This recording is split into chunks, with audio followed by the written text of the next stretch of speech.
Friday, June 4th, 2004, an Air Force veteran settling down in the small town of Granby, Colorado, quickly found himself at his breaking point after losing a decade-long legal battle to a powerful family dynasty who took his land and ran his muffler shop out of business. To enact revenge, the welder fortified a bulldozer into a homemade tank and set out to destroy the small town that took everything from him, resulting in a response from the Army National Guard and an Apache helicopter. 2004? You had to take me on en masse. Well, The KILLDOZER? I'm going to take you on I've never by heard of this myself.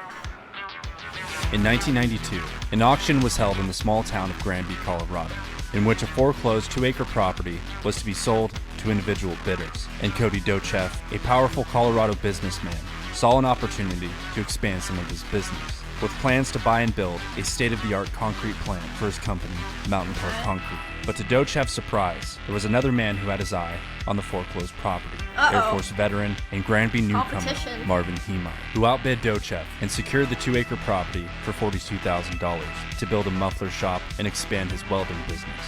A frustrated Dochev confronted Marv and advised him that the town of Granby doesn't need another car garage, to which Marv advised Dochev that the property was his for $60,000, but Dochev declined his offer and refused to give in to the blue-collar outsider. Marv left the auction with no idea what was to come. The outsider had inadvertently derailed the plans of one of Granby's most prominent and powerful families, and the Dochevs were sure to never let him forget. By the late summer of 1992, Marvin Heemeyer settled in to his new hometown of Granby. He renovated the 2-acre property and built a large warehouse to serve as his body shop. And shortly after, Mountain View Mufflers was officially open for business. His neighbors at Mountain Park Concrete weren't too pleased, among them Cody Dochev. And in the months to follow, the Dochev secured a loan and offered Marv $250,000 for the 2-acre property. But Marv reportedly raised the price to $375,000. Holy shit. And again to $1 million. He made further a agitating big the Dochevs. investment. A few weeks later, Marv received a letter from the town of Granby informing him that his property sewage wasn't up to code. He assumed the problem wouldn't take much work and inquired on how and where to hook up his sewage lines. But to his surprise, the lines were located nearly 500 feet from his property. And with him being responsible for the materials, construction, and months of labor, Marv was shit out of luck with a $100,000 estimate just to connect his sewage. And to add even more red tape, Marv's property didn't even have a maintenance easement. And because the easement would traverse property lines, Marv had to seek the approval of his neighbors over at Mountain Park Concrete, directly from Gus Harris and Cody Dochev. This is a lot of lore for one guy. The Dynasty. Marv went straight to the board of the sewer district, run by another Granby family dynasty, Ron Thompson, a friend of Dochev's and brother of Granby Mayor Dick Thompson. And like Dochev, Ron Thompson wasn't too keen on outsiders like Marv. Thompson gave him an ultimatum, $90,000 to get his sewage ordeal fixed and up to code, or remain unconnected and face the consequences. Left with no choice, Marv refrained from connecting his sewage with hopes of finding a cheaper alternative in the future. And by November of that year, Marv returned to the sewage board and demanded easement, and settled a deal with Gus Harris to traverse his property at $20,000 per acre. But in the weeks to follow, Gus Harris ghosted Marv and failed to honor his word, forcing Marv's sewage to remain unconnected for several months. And the months became years. And by 1998, the Dochevs decided to move forward with their construction plans of a massive indoor concrete plant. Marv resisted, but wanted to maintain a cordial relationship with the Dochevs, but he was inevitably forced to act, as the Dochevs intended on building in the southwest portion of Marv's property, where Marv had already planned on building a large parking lot for his customers.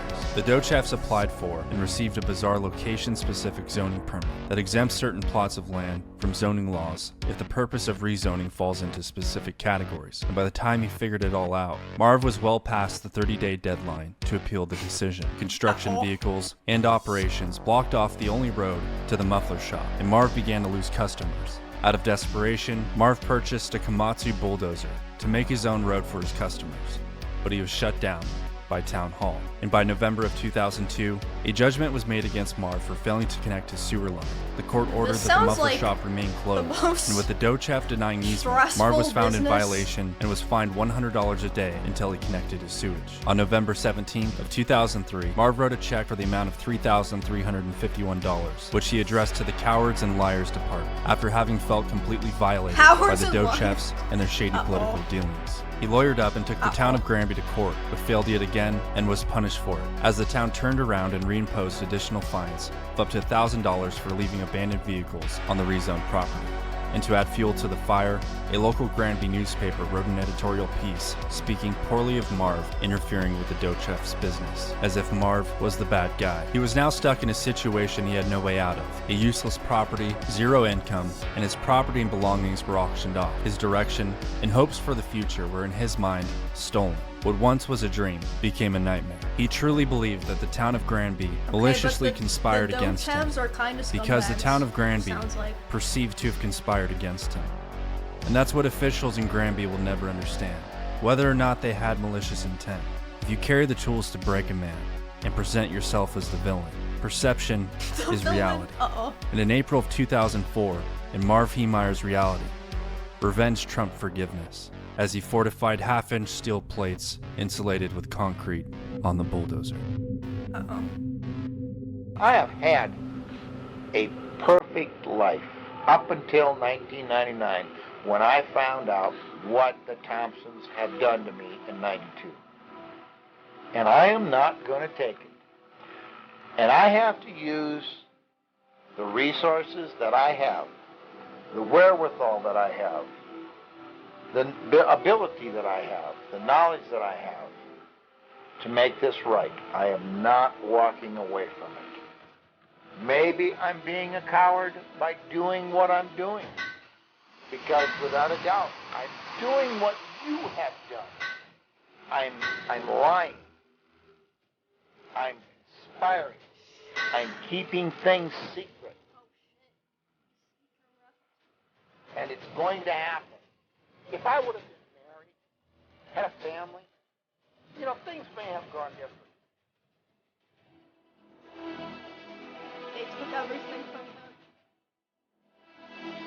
But God built me for this job.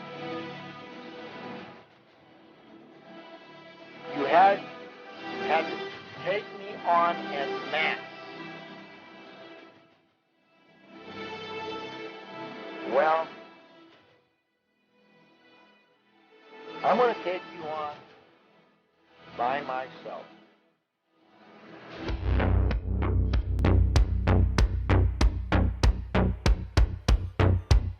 God. Urban, thanks for 4 months. Oh God. Good He's becoming the It's great to KILLDOZER. get started with you. Good Morning Colorado starts your day with what you need. Updating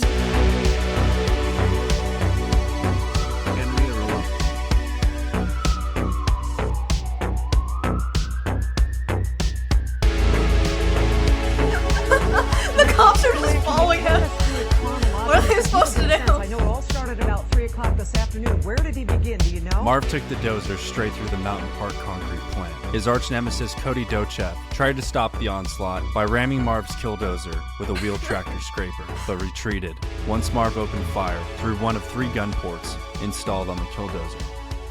What?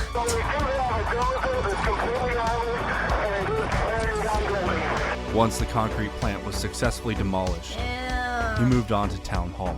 He set fire as Gary was reporting numerous volleys of shots. Next, he destroyed the Granby newspaper office that slandered his name.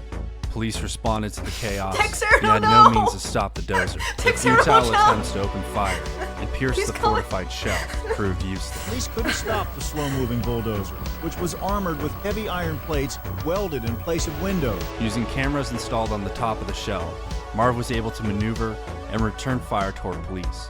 Officer Glenn Traynor of the Granby Police Department rushed the KILLDOZER and climbed atop the shell in an attempt to find an opening, but to his surprise, the entire shell was welded shut as one fixed piece. Marv Heemeyer had no way out and purposefully lowered the shell over himself to commit to his plans, sealing himself inside. Holy shit. Then Colorado State Governor Bill Owens requested the National Guard to dispatch an Apache attack helicopter, as well as troops equipped with Javelin anti-tank missiles. He is just headed westbound again. This is tape. He is again headed westbound into the downtown area. Right there, may have taken out a radiator he doesn't stop for. And while striking a hardware store, the Killdozer turtled between the foundation and the basement, leaving the dozer stuck. And after 2 hours of pure carnage, a SWAT team approached the dozer and reported hearing the sound of a single gunshot from within, as Marvin Heemeyer, with no way out and no means to free the dozer, took his life.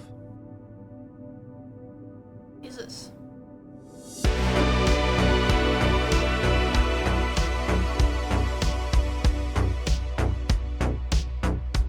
After hours of trial and error, authorities were able to break open the shell using an oxyacetylene cutting torch and recovered Marvin Heemeyer's body at approximately 2 a.m.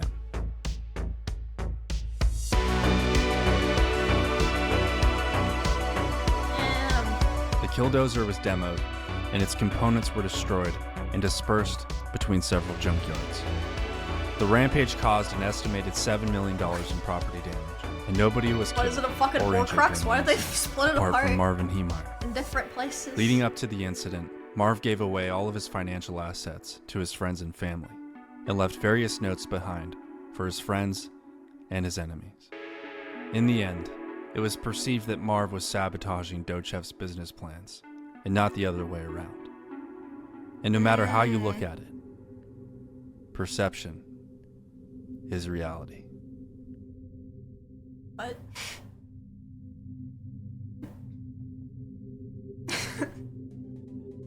Don't fuck with Marvin.